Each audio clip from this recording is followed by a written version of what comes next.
하나님께서 우리 예배를 통해서 그리고 올려드린 찬양을 통해서 홀로 영광 받으실 줄 믿습니다.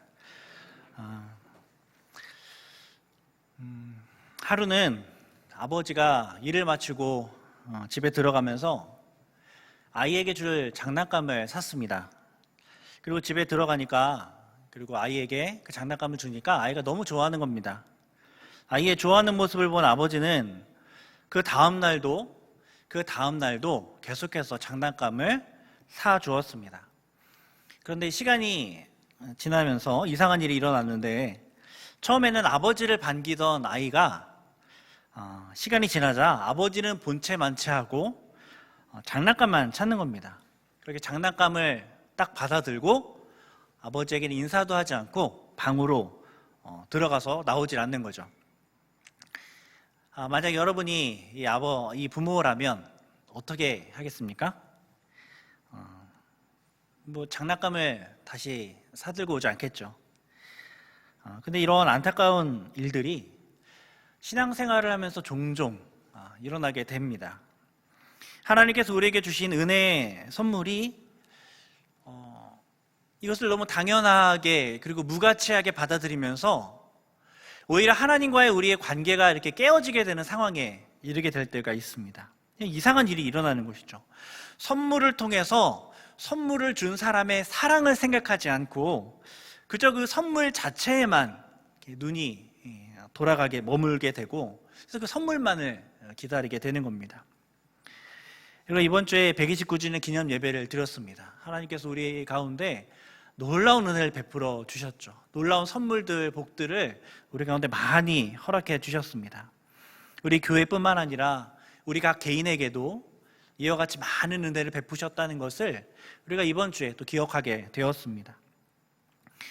이번 주만 아니라 우리는 그 은혜를 계속해서 기억해야 하는 줄로 믿습니다. 하나님께서 주신 이 은혜, 우리 삶에 주신 많은 선물들, 이 모든 것들을 통해서 그 선물을 주신 그 하나님의 사랑을 잘 기억할 수 있는 저와 여러분 되기를 소원합니다. 아이를 키우다 보면 뜻밖의 교훈을 얻을 때가 있습니다. 그 중에 우리가 하나님의 은혜를 잊어버렸을 때에 하나님 마음이 어떠실까라는 것을 이렇게 문득 떠오르게 했던 사건이 하나 있습니다. 아이들이 지금보다 더 어렸을 때입니다. 아이들은 늘 그렇듯이 정신없이 놀고 있었습니다. 저는 방에서 이제 책을 보고 있었고, 제 처만 이 집안일을, 유일하게 좀 쓸모있는 일을 집에서 이렇게 하고 있었죠. 그래서 청소를 막 이렇게 하고 있는데, 아이들에게 거실에 이제 장난감이 널브러져 있길래 이 장난감 치우고 놀라고, 방에 들어가서 놀으라고 그렇게 이제 이야기를 했습니다. 그러니까 이 딸아이가 아랑곳하지 않고 들은 척 만척하면서 계속 노는 겁니다.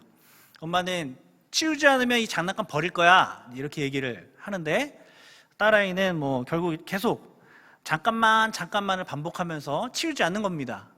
그래서 엄마가 이렇게 장난감을 집어다가 쓰레기통에 버리면서 버렸다 이랬습니다. 저는 이제 책을 읽으면서도 밖에서 어떤 일이 일어나나 이렇게 계속 귀를 이렇게 기울이고 있었죠. 당연히 딸아이가 나와서 잘못했어요, 버리지 말아주세요 라면서 나올 줄 알았는데, 아주 쿨하게 어차피 필요 없어, 이제 이렇게 한마디를 한 겁니다. 그게 이제 엄마의 감정선을 건드리게 된 거죠.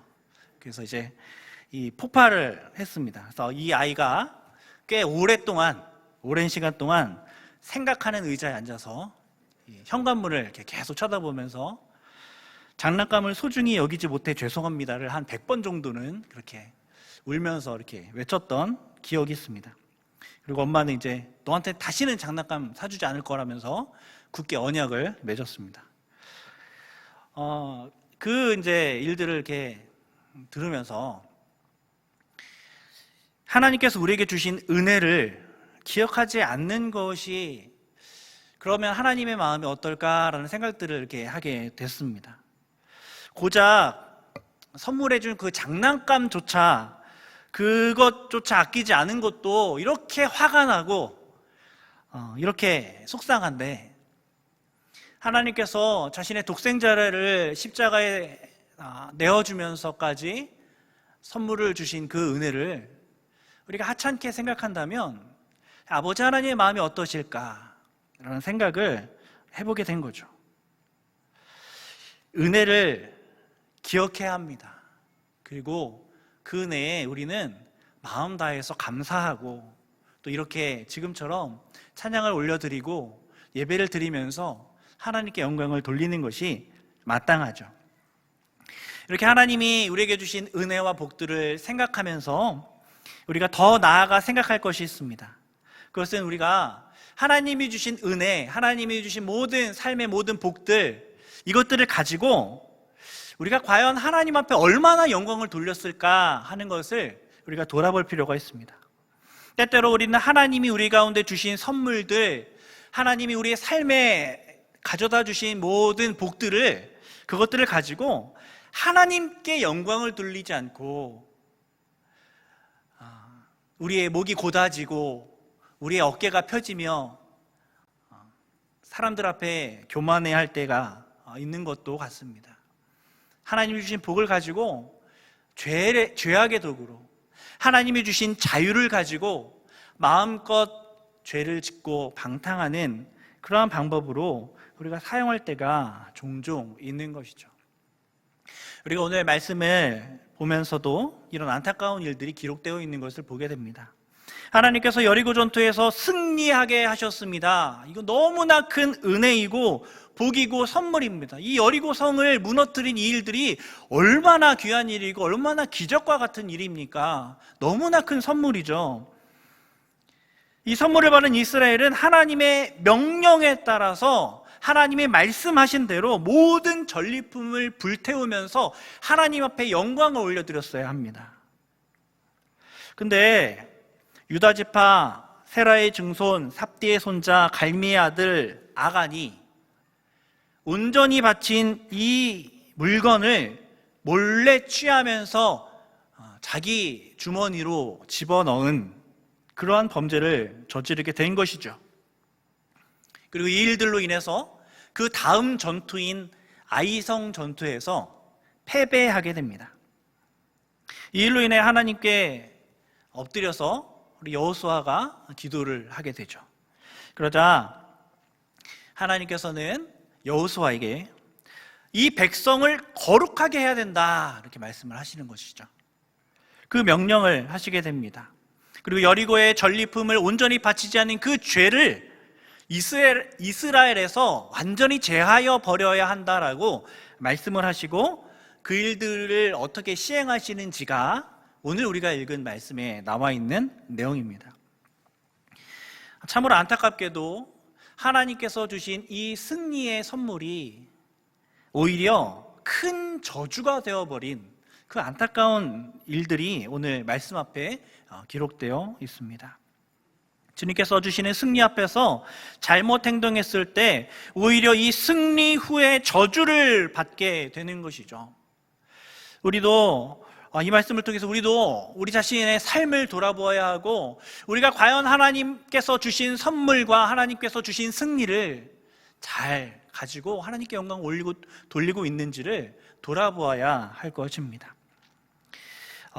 말씀을 좀 더 자세히 살펴보면 이스라엘이 아이성 전투에서 어이없게 패전한 후에 여호수아가 이제 하나님께 간구를 합니다. 그러자 하나님께서 온전히 바친 물건을 취한 이스라엘 범죄를 지적하시죠.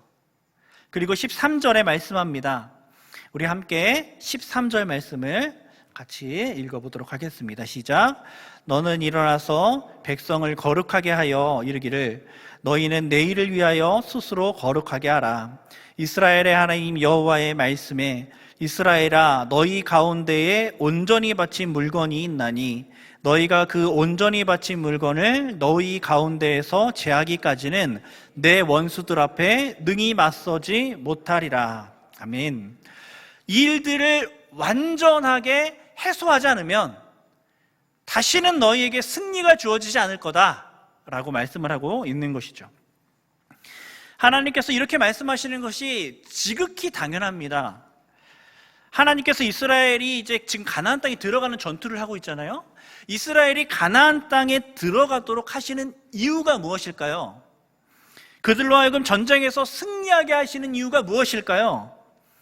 그들이 거룩한 백성이 되게 하는 것, 그들이 거룩한 하나님의 백성이 되게 하는 것, 그것이 바로 이들이 가나안 땅에 들어가는 목적입니다. 이유입니다.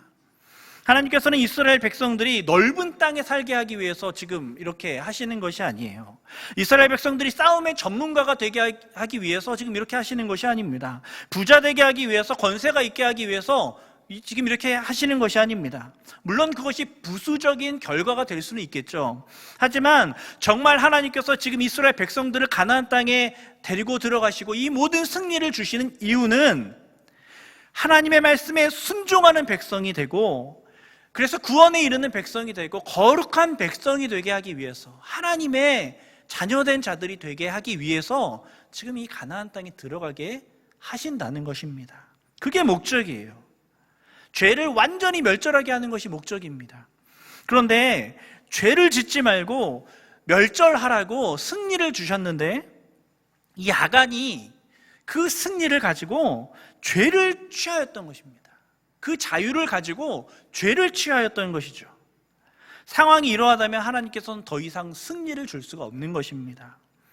이스라엘이 거룩해지기 전까지는, 이스라엘이 죄를 미워하고 죄를 버리기 전까지는 더 이상 승리를 줄 수가 없는 그런 상황인 것이죠. 도둑질을 하는 사람한테 운동화를 선물해 줄 수 없잖아요. 방화범에게 라이터를 선물해 주는 사람이 어디 있습니까? 아무리 사랑하는 마음이 있고 아무리 선물해 주고 싶은 마음이 있어도 이 죄를, 그것을 가지고 죄를 즐긴다면 선물을 줄 수가 없는 것이죠. 너무 당연한 것입니다. 그런데 어쩌면 그리스도인의 모습에 이런 면이 종종 나타날 때가 있는 것을 보게 됩니다. 버렸던 죄를 슬그머니 다시 주워 담는 것이죠. 예수 그리스도께서 우리에게 승리를 가져다 주셨습니다. 이 승리는 죄에서 이기는 승리입니다. 세상의 불의와 더러움과 싸우라고 주신 승리입니다. 그런데 그리스도인이 이 승리를 때때로 죄를 짓는 데 사용한다는 것입니다.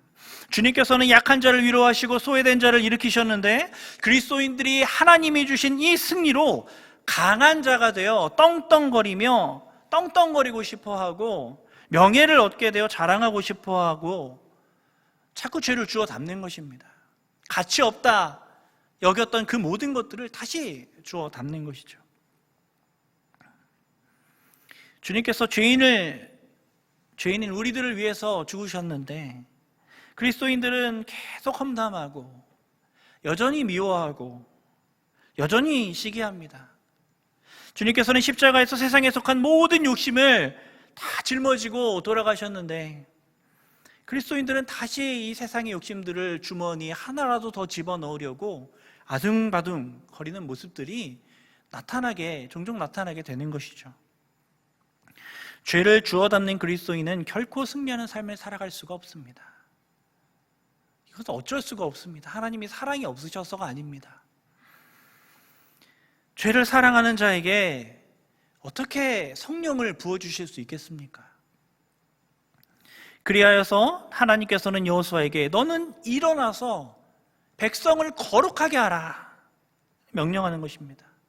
그래야 하나님이 승리를 주실 수 있기 때문에, 그러니 하나님께서 승리를 주실 수 있도록 이 죄를 버리라고 하나님께서 동일하게 우리 가운데에도 말씀을 하고 계신 것이죠. 그리고 이 말씀하시고 이제 어떻게 이스라엘 백성들이 거룩해질 수 있는지, 어떻게 이 모든 것들을 다 내어버리고 거룩해질 수 있는지를 말씀해 주시는데, 14절 15절을 보면 제비를 뽑아서 지파를 뽑고 또 족속을 뽑고 또 가족을 뽑으라고 말씀하시죠. 그리고 뽑힌 자를 그의 모든 소유와 함께 불살라야 된다라고 말씀하십니다. 그리고 이 명령은 16절부터 26절까지 이제 이 명령에 따라 그대로 시행되고 있는 모습들을 우리 가운데 이야기해 주고 있습니다. 이 명령에 대해서 몇 가지 의문이 생기게 됩니다. 먼저는 왜 바로 아간을 뽑지 않았을까? 왜 바로 아간을 지목하지 않았을까 하는 점입니다. 왜 제비를 뽑았지? 하나님이 모르시는 것도 아닐 텐데 왜 제비를 뽑게 하셨을까 하는 생각을 하게 되죠. 매우 번거로운 방법을 통해서 이 아간을 뽑아내시는 겁니다. 모든 군중들을 이리저리 움직여야 됐고, 모든 가족들이 이 결과가 발표될 때까지 긴장하고 서 있게 하고 상황을 주시하게 하십니다. 성경은 왜 이런 식으로 아간을 뽑으셨는지 정확하게 이야기하고 있지 않지만 우리가 한번 생각해 볼 필요는 있는 것 같습니다. 대체로 많은 학자들이 아간이 회개할 기회를 주시기 위해서 이러한 방식을 취하였다라고 말을 합니다. 아간이 먼저 회개하고 하나님 앞에 사실은 접니다라고 이 제비 뽑기 전에 먼저 나와서 이야기할 수 있는 기회를 하나님께서 주셨다는 것입니다. 그래서 이렇게 긴장감 있게 죄인을 뽑았다는 그런 학자들의 의견들이 있습니다. 또 하나의 이유는 공동체를 향한 어떤 경고를 주시기 위해서입니다. 이스라엘 전체가 모여서 제비를 뽑고 있죠. 그리고 제비 뽑힌 가족과 그 모든 소유는 어떻게 한다고요? 모두 불살라야 된대요. 누가 뽑힐지 모릅니다. 불안합니다. 이건 한번 걸리면 불태워지는 겁니다. 그러니까 너무 무섭겠죠? 얼마나 긴장되겠습니까? 경품 추천만 한다고 그래도 막 긴장하면서 이렇게 주목하는데 이 상황은 너무 긴장되는 상황이었을 것입니다. 그래서 온 이스라엘의 이목이 집중되었겠죠. 이 긴장 속에서 16절을 보면 유다 지파가 뽑혔습니다. 유다 지파는 이스라엘 12지파 가운데서도 지도적인 위치에 있는 지파죠. 그 수요도 많았고 세력도 강해서 항상 거의 선봉에서 활약했던 지파입니다. 자부심이 있는 지파입니다. 근데 바로 이 유다 지파가 이 첫 번째 제비 뽑기에 이렇게 걸리게 된 거죠. 그래서 이제 유대 전승에 따르면 이때 유다 지파의 모든 용사들이 분노의 칼을 뽑아든 채 유다 지파를 더럽힌 그 범죄자를 내 손으로 처단하겠다라면서 이렇게 길길이 날뛰었다라고 그렇게 나와 있습니다. 그러니까 당시 분위기가 어땠을지를 짐작해 볼 만한 이야기죠. 공동체 전체가 이 죄에 대해서 경각심을 갖게 된 겁니다. 주목하게 된 거죠. 그러면서 공동체 전체가 하나님의 말씀을 어기면 안 되겠구나 하는 생각들을 이 모든 과정을 통해서 분명하게 각인할 수 있었겠죠. 두 번째 의문이 있습니다. 아간을 이렇게 제비 뽑기를 통해서 뽑은 건 알겠습니다. 그런데 좀 징계가 모든 소유와 모든 가족을 불태우는 게 이거 좀 사랑의 하나님인데 좀 심한 거 아니냐라는 의문을 또 갖게 되죠. 어떻게 아간뿐 아니라 모든 가족들까지 불태울까?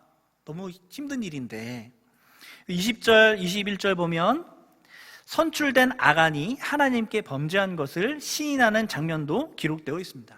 아간이 죄를 시인했어요. 인정했습니다. 그런데 하나님께서 아간을 용서하기는커녕 아간뿐 아니라 그 가족 전체를 불사르라는 이 명령을 내리신 것이죠. 자, 우리는 이것을 어떻게 해석해야 될까요?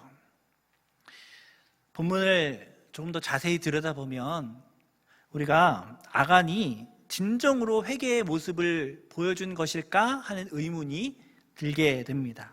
먼저 유다 지파가 뽑히고 세라 족속이 뽑히고 삽디가 뽑힐 때까지 충분한 시간과 기회가 있었음에도 불구하고 아간은 앞으로 나서지 않았습니다.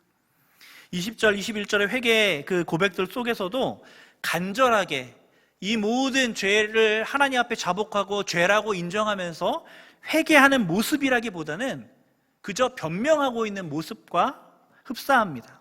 외투를 설명할 때 아름다운이라는 수식어가 붙어 있거든요. 금덩이도 하나 이렇게 수식어를 붙이고 있습니다. 너무너무 아름다워서 고작 하나, 한 덩이 이렇게 어쩌면 가벼운 죄라는 변명을 늘어놓고 있는 것 같습니다. 이렇게 아름다우니까 불태우기가 좀 그렇지 않습니까? 고작 한 덩어리 금덩인데 뭐가 그렇게 큰 잘못일까요? 라면서 자기의 잘못을 이렇게 변명하는 듯한 뉘앙스죠. 또 아간의 가족들 역시 이 죄에 동참했을 것이 분명합니다. 왜냐하면 장막 가운데 이 재물을 감추었거든요. 다 같이 이 장막을 치우고 그 밑에 이렇게 숨겨놓게 된 것이죠. 그래서 아간의 가족들 역시 무고하게 죽은 죄는 아니라는 것입니다. 이 모든 정황을 살펴보면 아간과 그에게 속한 가족들까지 다 불사르라는 이 명령이 그렇게 가혹한 것은 아닐 수 있겠다 싶습니다. 그런데요, 더 중요한 이유가 있습니다. 이런 모든 것보다 더 중요한 이유가 있습니다. 아주 중요한 이유인데, 그것은 이 죄가 매우 악질적인 죄이고, 이 죄가 이스라엘 공동체 가운데 막 퍼져나갈 수 있는 상황이기에 하나님께서 이렇게 강도 높은 징계를 하셨다는 것입니다. 하나님께서 온전히 바치라고 했던 여리고의 전리품들은 하나님께서 맹렬히 진노하는 죄를 의미합니다. 첫 전투입니다. 이 죄를 진멸하는 첫 전투예요. 그래서 여리고 전투는 사탄 마귀에 대한 전쟁에서 승리할 것을 예표하는 그런 사건입니다. 그렇다면 이 전리품을 다시 취한다는 것은 무슨 의미입니까? 죄를 다시 주워 담는 거예요. 죄를 다시 주워 담는다는 의미인 것입니다. 예수 그리스도의 피로 죄에 대해서 승리하게 되었는데 다시 죄를 주워 담는다라는 그 죄의 상징적인 의미를 가지고 있는 죄라는 것입니다. 예수 그리스도께서 고난당하셔야 했고 고통 가운데 죽게 만들었던 그 진범인 죄에 대하여 분노하고 진노해야 되는 그리스도인이 그 죄가 아까워서, 그 죄가 아름다워 보여서 그 죄를 내 주머니 속에 하나둘 계속 주워 담고 있는 것입니다. 그 시작이 된 것입니다. 그것이 지금 아간이 지은 죄라는 거예요. 이 죄가 공동체 가운데 퍼져나가는 것은 너무나 쉬운 일이었습니다. 원래 죄라는 것이 누룩과 같아서 쉽게 퍼져나간다고 하나님 말씀하시잖아요. 앞으로 계속해서 이 거룩한 전쟁을 계속해서 시도해 나가야 하는데 그 첫 시작부터 아간의 범죄가 이 전쟁의 취지 자체를 흔들게 만드는 그런 아주 심각한 죄였던 것이죠.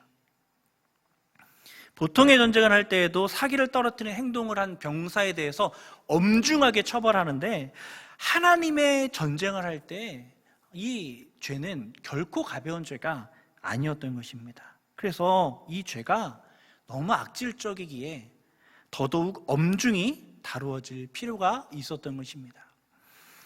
아간이 뽑혀 나옵니다. 그러자 여호수아는 아간을 향해서 19절에 놀라운 표현을 씁니다. 내 아들아 라고 부르죠. 내 아들아.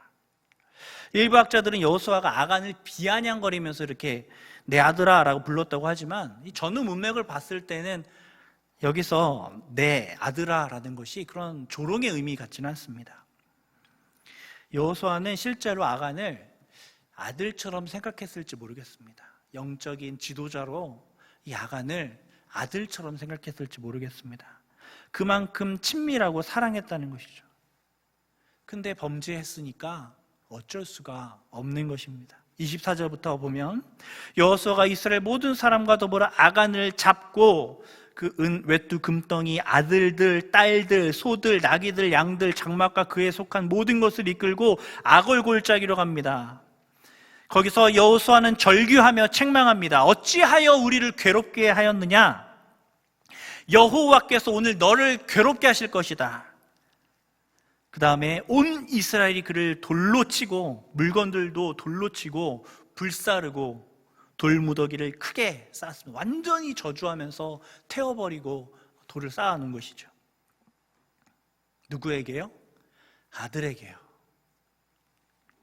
아들이라 부를 만한 아간에게 온 이스라엘이 돌 던지게 하고 그 모든 가족들을 불태워 죽인 것입니다. 이 모습 보면서 여호수아는 어떤 마음이었을까요? 이 말씀을 이제 묵상하는데 아버지 하나님과 독생자 예수 그리스도의 그 어떤 모습들이 이렇게 계속해서 떠오르더라고요. 하나님께서는 자신의 아들을 이 땅에 보내시고 죄의 멍에를 다 지게 하셨습니다. 그리고 죽음으로 내보내셨죠. 예수님이 아간처럼 죄를 짓지 않았지만 다른 아들들인 우리들의 모든 죄를 대신 짊어지셨습니다. 그리고 모든 사람들은 하나님의 아들인 예수님을 향해 돌을 던지고 침을 뱉고 불사르고 돌무더기를 쌓은 것과 같은 일들을 행하게 되죠. 그러자 우리 다른 모든 아들들이 살게 되었고 그들을 향한 맹렬한 진노가 완전히 해소되었습니다. 그 아버지의 독생자 예수 그리스도를 향한 마음이 어땠을지를 한번 이 말씀 묵상하면서 생각을 해보았습니다. 우리를 향한 은혜가 얼마나 크고 귀하고 아름다운 것인지 정말 표현조차 할 수가 없습니다. 아들이어도 죄를 지으면 어쩔 수 없습니다. 아무리 사정이 딱해도 죄를 지었으면 어쩔 수 없습니다. 죄를 회개하여야 합니다. 하나님께서는 우리를 사랑하십니다. 하나님 우리를 자녀 삼으셨습니다. 그런데 그래도 아무리 우리를 사랑하셔도 우리가 계속해서 죄를 주워 담는 인생을 살면, 우리가 계속해서 죄를 사랑하면 어쩔 수 없습니다. 징계와 심판이 주어질 수밖에 없습니다. 그러하게 19절에 아들아 청하노니 이스라엘의 하나님 여호와께 영광을 돌려 그 앞에 자복하라는 그 말씀처럼 하나님 앞에 회개하며 우리는 나아가야 하는 것이죠. 아간은 자신의 범죄로 죽었지만 우리는 그리스도가 계십니다. 우리가 다시 돌이켜 진심으로 우리 죄를 하나님 앞에 자복하면 다시 우리가 하나님의 자녀로 그 관계가 회복되며 하나님이 주시는 모든 승리와 선물들을 누리게 됩니다. 오늘 말씀 통해 하나님께서 우리에게 주시는 메시지가 무엇일까요? 주님께서 승리하게 해주셨는데 이 승리를 악용하며 오히려 죄를 슬며시 주워 담고 있는, 어쩌면 그런 우리의 모습에 대한 회개의 촉구가 아닐까요?